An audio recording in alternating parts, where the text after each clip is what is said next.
Hello everyone, welcome back to my YouTube channel and guys, आज की video में हम क्लास 10 की इकोनॉमिक्स का chapter number 3 which is money and credits को कंप्लीट करने वाले हैं। वीडियो को एंड तक देखना ताकि तुम्हारे सारे डाउट क्लियर हो जाए। ओके, सबसे पहले हम मनी के बारे में पढ़ेंगे विच इज चैप्टर का फर्स्ट पार्ट। ओके, अगर मैं तुम लोगों से मनी के बारे में पूछूंगी पैसा क्या है तो आई नो तुम सभी बता दोगे मनी क्या होता है। यूजेस पूछो तो वो भी बता दोगे, जैसे कि मनी बाय और सेल गुड्स करने में आता है। जैसे अगर मुझे कोई चीज खरीदना है तो मुझे पैसा देना पड़ेगा, अगर मुझे कोई चीज बेचना है तो मेरे को पैसा मिलेगा। ठीक है। और मनी क्या होता है ना, मनी मीडियम ऑफ एक्सचेंज का काम करता है। कैसे? अगर मान लो तुम्हें बिस्किट चाहिए, ठीक है, तो तुम क्या करोगे, दुकान पे जाओगे, पैसे दोगे बिस्किट के और बिस्किट लेके आ जाओगे। हुआ ना मीडियम ऑफ एक्सचेंज। ओके, और अगर ये नहीं समझ आया ना तो अभी हम मीडियम ऑफ एक्सचेंज के बारे में और बात करेंगे। ठीक है, कोई दिक्कत नहीं। मनी हमारा ट्रेड्स में हेल्प करता है। अब देखो, अभी तो हमारे पास में मनी है। अब इमेजिन करो कि अगर पैसा ही नहीं होता दुनिया में तो लाइफ कैसी होती। ये लाइफ एक्चुअली एग्जिस्ट करती थी पहले के जमाने में जब पैसा नहीं होता था। तो अब तुम लोग सोच रहे हो कि जब पैसा नहीं होता था तो लोग काम कैसे करते थे, लाइक बिना पैसे के कोई कैसे जिंदा रह सकता है ना। तो अब मान लो, अभी सिचुएशन इमेजिन करना, तुम्हें चॉकलेट खानी है, ठीक है, और मेरे को बिस्किट खाना है। मेरे पास में चॉकलेट है, मेरे को बिस्किट खाना है, और तुम्हारे पास में बिस्किट है और तुम्हें चॉकलेट खाना है। अब पैसा कुछ है नहीं तो हम सोच सकते हैं कि यार मेरे को बिस्किट चाहिए तो तू मेरे को अपना बिस्किट दे दे, मैं अपना चॉकलेट तेरे को दे देती हूँ।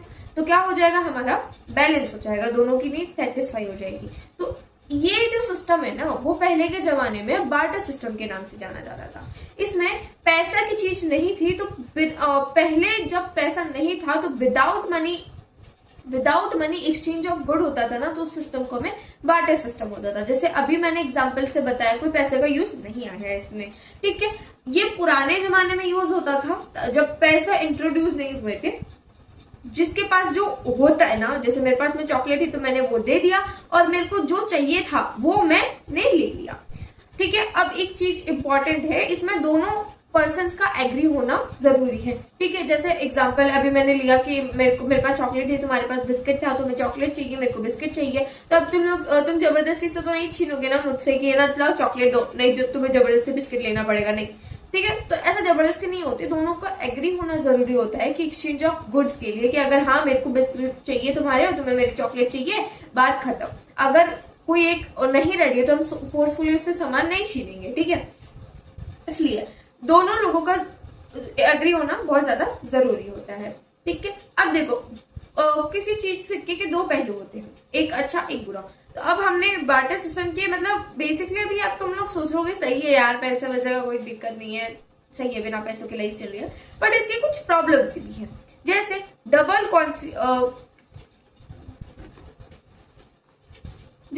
Confidence of word. सो ये बहुत इंपॉर्टेंट है देखना।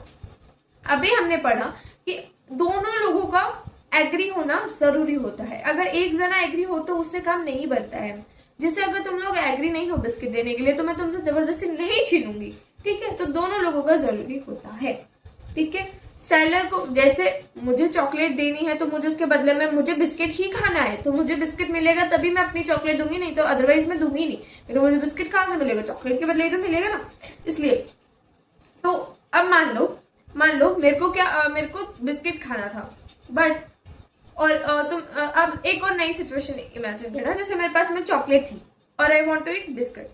तुम्हारे पास में क्या है, तुम्हारे पास में मान लेते हैं तुम्हारे पास में चिप्स है और तुम्हें चॉकलेट खानी है। अब मुझे चाहिए कि मुझे तो बिस्किट ही चाहिए, तो मैं चिप्स के बदले में एक्सचेंज नहीं करूंगी। अब मान लो मुझे कोई ऐसा इंसान मिला ही नहीं जो मुझे बिस्किट दे दे चॉकलेट के बदले, तो क्या हो जाएगा, मेरे तो बिस्किट रह ही जाएगा, तो खा ही नहीं पाऊंगे बिस्किट को। अब मान लो मुझे एक इंसान मिला जिसके पास में है बिस्किट, लेकिन वो चाहता है कि मैं उसको चिप्स दूं, तो क्या ये हमारा ट्रेड पॉसिबल है? नहीं पॉसिबल है। तो ये हमारी प्रॉब्लम है कि डबल कॉन्फिडेंस ऑफ वर्ड्स। ठीक है, इसमें कोई भी कॉमन वैल्यू नहीं रहती है सामान की। जैसे कोई भी सामान की फिक्स्ड वैल्यू, अभी जैसे हम दे लेते हैं कि बिस्किट 5 रुपए का है, ठीक है, और जो भी आपका चिप्स वगैरह 10 रुपीज के, तो 10 रुपीज के हमारे चिप्स अभी फिक्स्ड वैल्यू है। ठीक है, लेकिन पहले क्या थी, कोई फिक्स नहीं थी। आप मेरे को चॉकलेट के बदले बिस्किट दे दो, राइस के बदले बिस्किट दे दो, किसी भी के भी बदले बिस्किट दे दो। ओके, अब हम बात करते हैं मनी एक्ट्स एन इंटरमीडिएट। देखो अभी हमने बताया था मीडियम ऑफ एक्सचेंज में हमारा मनी काम में आता है, तो मनी वैसे ही हमारा इंटरमीडिएट प्रोडक्ट के काम में आता है। फॉर एग्जाम्पल हमें कोई भी एक्सचेंज करना है ना, देखो हमें कोई भी चीज एक्सचेंज करनी है तो उसमें हमारा मनी बहुत ही ज्यादा इंपॉर्टेंट रोल प्ले करता है। ओके, मनी हमारा बहुत ही ज्यादा इंपॉर्टेंट रोल प्ले करता है। ओके, जैसे अभी मैंने बहुत सारे एग्जांपल समझाए, आई होप तुम्हें क्लियर हो गया होगा। अब देखो मनी नहीं थे तो अगर मनी के पहले की बात करें तो बहुत ऐसे मनी का टाइम पीरियड रहा था कि सबसे पहले क्या था, सबसे पहले cattles and grains were use as money.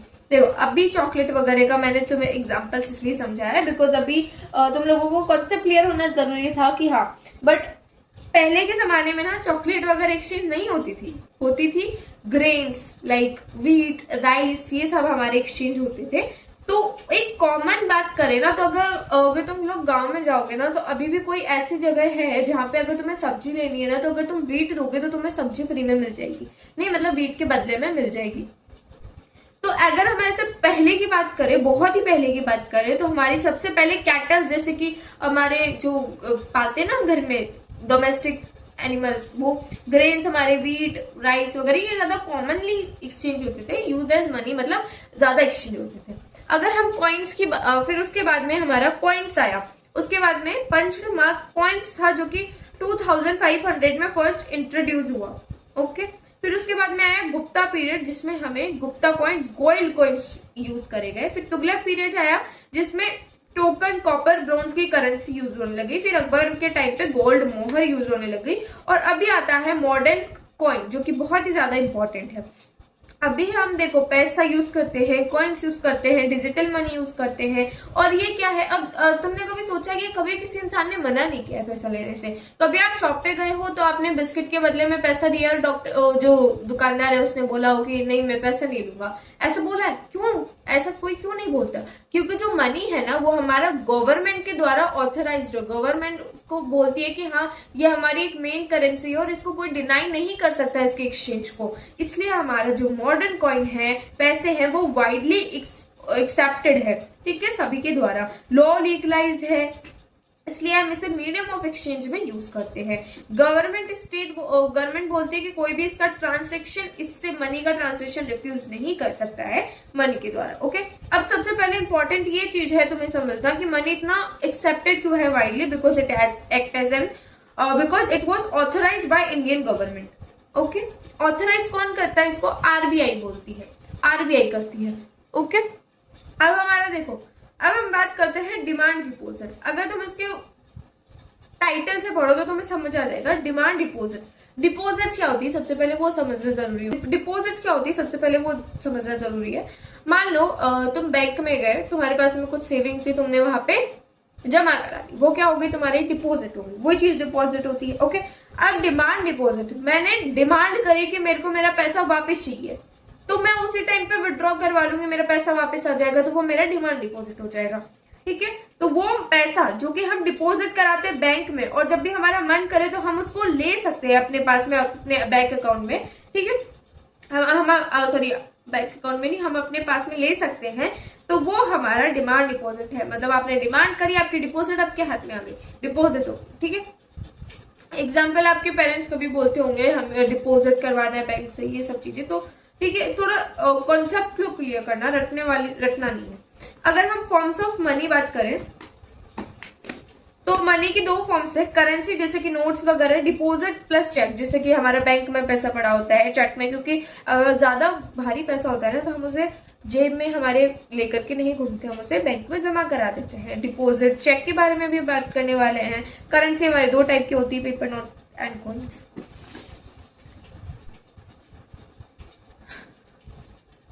अगर हम डिमांड डिपॉजिट की खासियत देखें तो क्यों मतलब ये इंपॉर्टेंस दे सकते हैं, तो ये इजीली हम एक बैंक अकाउंट से अनदर बैंक अकाउंट तक ट्रांसफर कर सकते हैं मनी का, बिकॉज ये बैंक में होता है ना, तो बैंक में इजी रहता है और इससे हमारा पैसा सेफ रहता है, लार्ज अमाउंट भी हम ट्रांसफर कर सकते हैं। इसलिए अब हम चेक की बात करते हैं। चेक क्या है? Cheque it is a written order. देखो अगर हम हमारे घर वालों की बात करें तो आपने कभी देखा होगा कि आपको आपके पेरेंट्स, आपके पापा को कभी कभार सैलरी चेक में भी मिलती होगी, राइट। चेक क्या होता है? बेसिकली एक पेपर होता है, पेपर जैसा होता है बट वो पेपर नहीं होता है। अगर मैं तुम्हें इमेज दिखाऊं तो यहाँ पे तुम्हारी स्क्रीन में इमेज दिख रही होगी चेक की। तो बेसिकली ऐसा हमारा होता है चेक।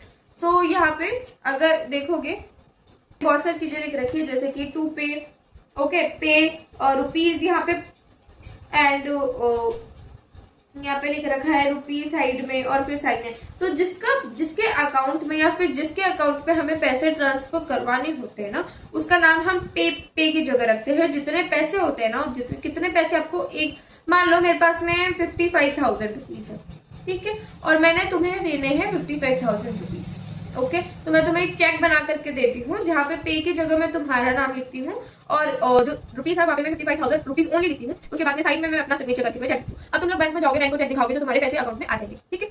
बेसिकली ये चेक का सिस्टम होता है। तो ये एक रिटर्न ऑर्डर होता है बैंक का टू पे a fixed amount of money from the person account, किसी भी एक स्पेसिफिक पर्सन से, जो जिस पर्सन को दिया जा रहा है ना पैसे उसके अकाउंट में, ओके। तो ये इंपॉर्टेंट है, ध्यान रखना। कौन सी एक्टिविटीज ऑफ बैंक की बात करें तो आपने कभी देखा है, आपने कभी सुना है, सुना तो हो गई ऑफकोर्स, कि अगर हम बैंक में कोई भी पैसा डिपॉजिट कराते हैं ना तो उसमें हमें एक इंटरेस्ट रेट मिलता है पर्टिकुलर, जैसे 1%, 2% का इंटरेस्ट मिलता है। अब कभी सोचा है, मतलब जब मैं छोटी थी ना तब मैं तो ऐसा सोचती थी कि यार सही है यार, ऐसे तो सब लोग अपने पैसे डिपॉजिट करा के, मतलब ऐसे बैंक भी दे रही है अपने को 1% फ्री, मस्त 1-2% फ्री का पैसा ऊपर से ना, जैसे कि तुमने जितना पैसा करवाया उसका बैंक के अलग अलग, बैंक के सबसे अलग अलग इंटरेस्ट रेट मिल सकता है, जैसे 1 या 2% कॉमनली मिलता है। तो हाँ, वो आपको क्या करती है, आपके पैसे पे 1 या 2% हर साल जोड़ती रहती है, ठीक है, 1 या 2% हमेशा जोड़ती रहती है, वो भी फ्री में, फ्री मतलब ऑफकोर्स फ्री ऑफ कॉस्ट ही जोड़ेगी। अब तुमने सोचा बैंक अपना बैंक ऐसा क्यों कर रही है, क्यों दे रही है हमें फ्री फोकट का पैसा, क्यों दे रही है इंटरेस्ट रेट पे?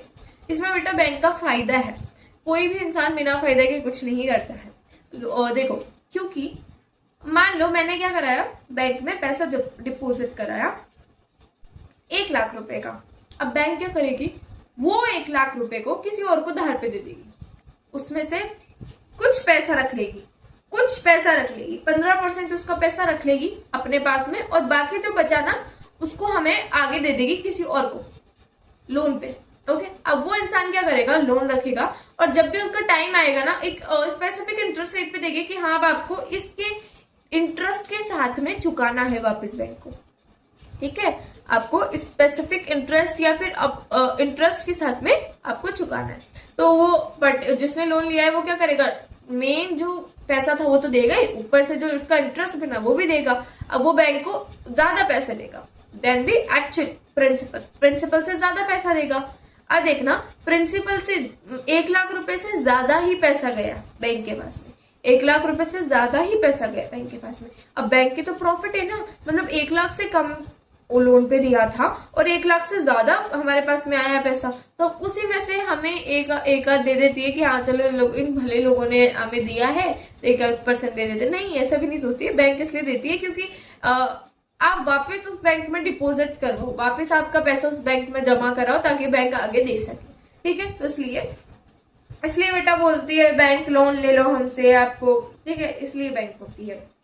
तो मैंने समझाई दी है वैसे तुम लोगों को बैंक, ये जो डायग्राम देख लेना, हाउ बैंक एंड लेंडर। देखो कुछ की टर्म्स होती है जो कि हमें समझनी इंपॉर्टेंट होती है ताकि हम आगे का कॉन्सेप्ट सारा क्लियर कर सके। लेंडर जो कि पैसे देता है, बोरोवर जो कि लोन लेता है, ठीक है, लेंडर जो पैसे देता है और बोरोवर जो कि लेता है।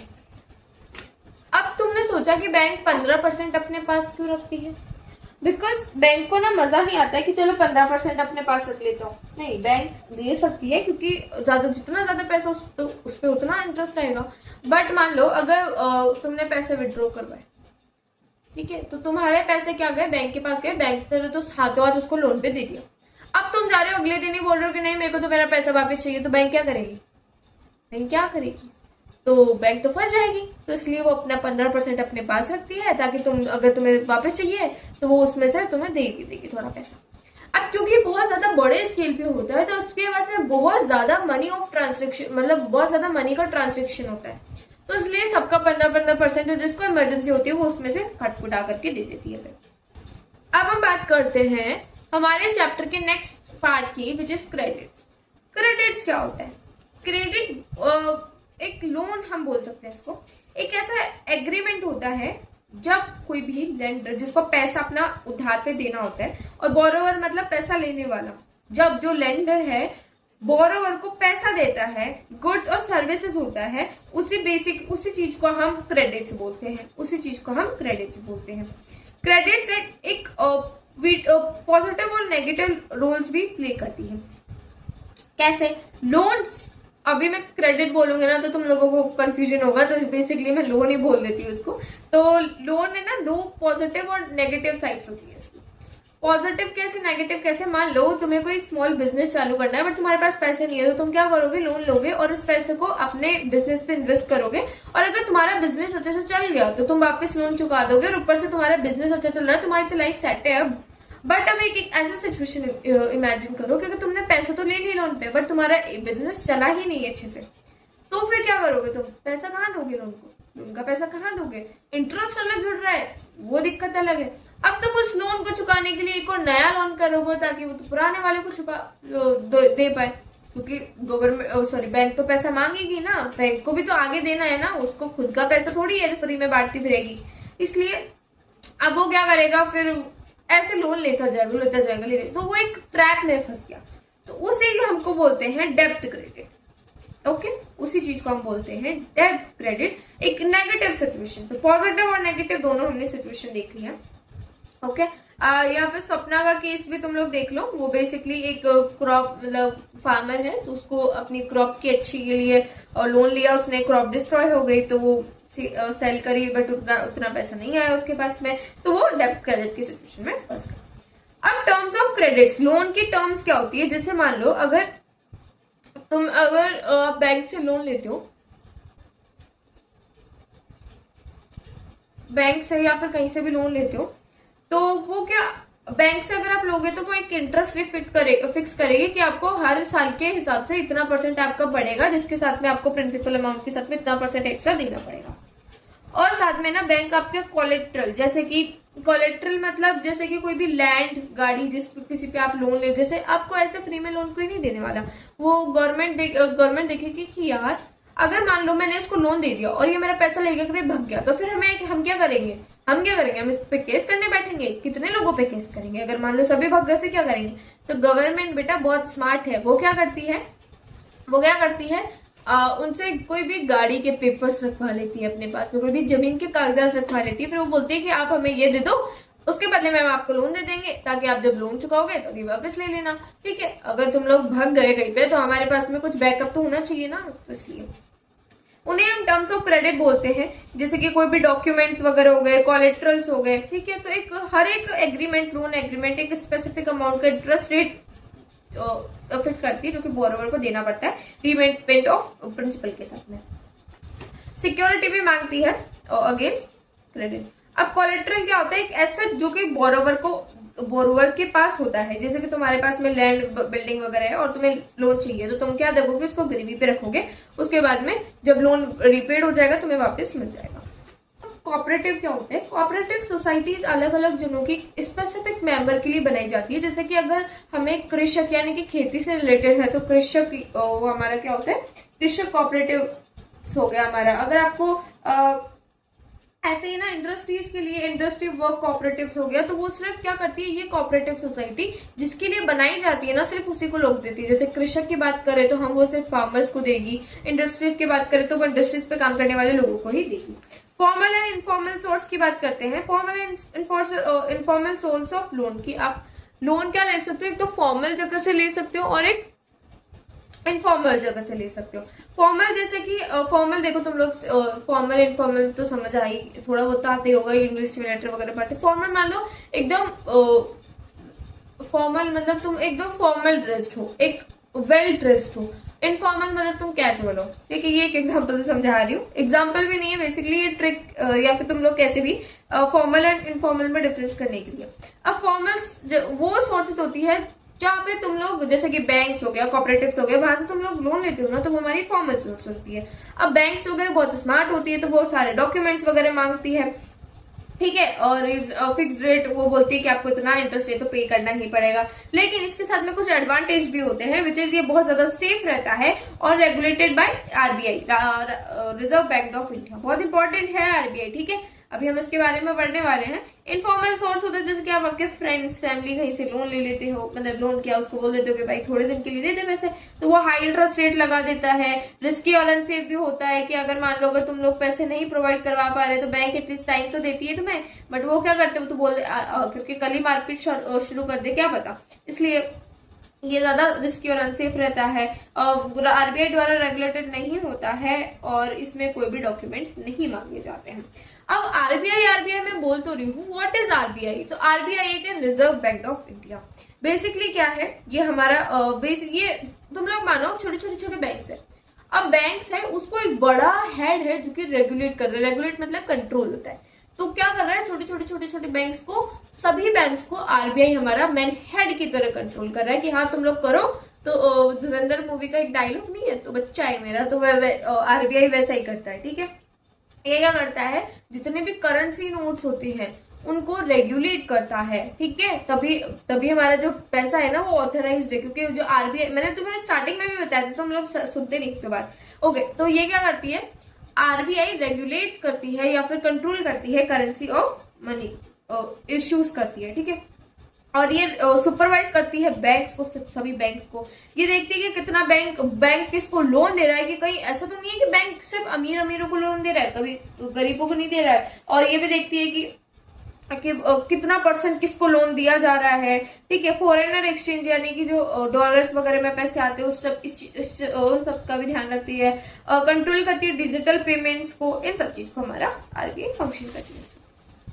अब अगर हम बात करें तो why banks and cooperative societies need to lend more. अब क्यों बैंक और कोऑपरेटिव सोसाइटीज देती है लोन जब इनफॉर्मल सेक्टर्स है हमारे पास में? तो इसका मेन रीजन ये है ना, क्योंकि किसी को ग्रोथ के लिए ना बैंक और कोऑपरेटिव से ही लोन लेना पड़ेगा, क्योंकि वहां पे एक तो कम इंटरेस्ट रेट होता है, इसलिए कम इंटरेस्ट रेट होता है तो वो अपना प्रॉफिट ज्यादा बचा पाएगा, इसलिए उनको लेंड करना चाहिए। अब लोन क्यों देना चाहिए? ताकि वो अपने बिजनेस सेट कर पाए, स्मॉल स्केल इंडस्ट्री सेटअप कर पाए, ठीक है, इन सब के लिए। अब यहाँ पे एक लाइन है, cheap and affordable credit is necessary for the country development.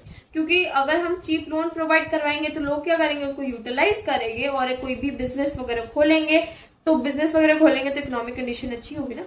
तो it is necessary for formal sector to land more in rural areas, because ये डिपेंडेंसी और इनफॉर्मल कम करेगी, बिकॉज इनफॉर्मल के बहुत ज्यादा नेगेटिव कॉन्क्लूजन होते हैं, परिणाम होते हैं, और के डेब्ट क्रेडिट के प्रॉब्लम सॉल्व कर देता है ये। अगर आप लोन लोगे तो आप पहले वाला लोन दे पाओगे ना, अब ठीक है, और उसमें से बचा के आप तुम लोग नया बिजनेस भी स्टार्ट कर पाओगे, इससे थोड़ा वैसा बचा करके, ठीक है। It will increase standard of living, इन लोगों की अच्छी लिविंग कंडीशन हो जाएगी। लिविंग इन जो रूरल एरिया है वो थोड़ा फॉस्फोरस मतलब थोड़ा अच्छा खासा हो जाएगा। मॉडर्नाइजिंग एग्रीकल्चर में हेल्प करेगा। रिच और पुअर के बीच में जो गैप है वो खत्म हो जाएगा। अब सेल्फ हेल्प ग्रुप क्या होता है, देखो अब हमने एक बात पढ़ी कि फॉर्मल एंड इनफॉर्मल दोनों के एक कुछ नेगेटिव पॉइंट्स होते हैं, जैसे कि फॉर्मल सिर्फ डॉक्यूमेंट्स वगैरह सारे मांगता है। अब मान लो कुछ गरीब लोग ऐसे हैं कि जिनके पास में कोई डॉक्यूमेंट्स नहीं है ना, तो उनके पास में कोई प्रॉपर्टी है ना कोई कार वगैरह है, तो वो कहाँ से लेंगे लोन? अब वो लोन ही ले लेंगे तो उनको मतलब डेब्ट क्रेडिट में ऑलरेडी फंसे हुए हैं, तो उनको लोन तो लेना पड़ेगा, तो वो कहाँ से लेंगे? इनफॉर्मल लोन से लेंगे।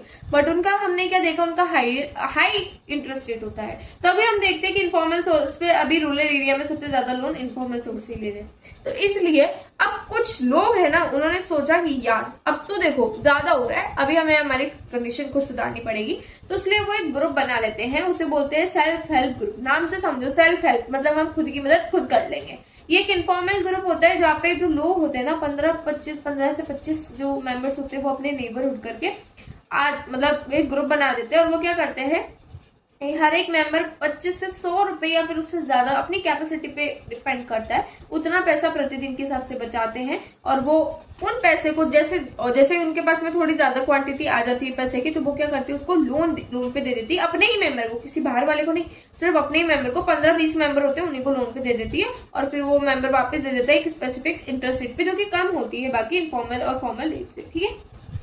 ये फाइनेंशियल सपोर्ट में हेल्प करता है। बिकॉज लोन, अगर किसी को लोन चाहिए ना तो ऑफकोर्स लोन तो लेना पड़ेगा उसको, और लेकिन हाई इंटरेस्ट रेट के कारण बेचारा क्या करेगा, तो इसलिए फाइनेंशियल सपोर्ट देती है।